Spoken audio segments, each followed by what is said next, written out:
Let's look at the basic hand tools that you will need to install the Mega Cool kit. Okay, we have a screwdriver, Phillips head.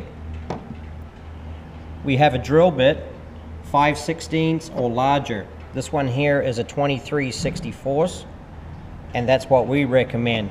You're going to need that to drill out a couple of holes.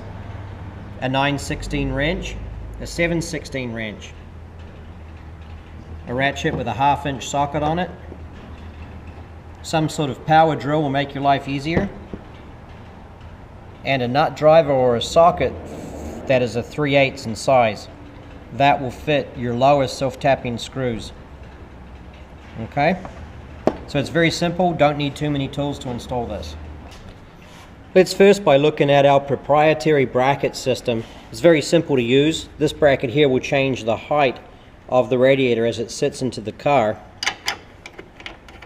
So you simply loosen that off, slide that up and down. That will set your height for the radiator. You do that up and that's it. The bracket that I'm holding here is the lower frame mount.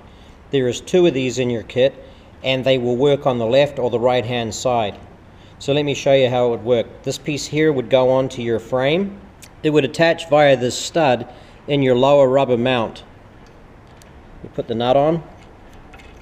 This nice feature enables you to slide your lower mount in or out for the small variations that you'll find within the Mustang frame rails, so you're able to fit the kit to your car. This here is the upper beauty panel, and then under here we have a adjustable bracket that can move in and out in order to make your radiator be able to tilt backward or forward, so that you can line it up with your water pump and your engine to make it look good. And also this can assist in clearance issues that you may have. The holes here are your mounting holes, here, here, and here. This bracket will be used on the 65/6 and also the 67 through 70.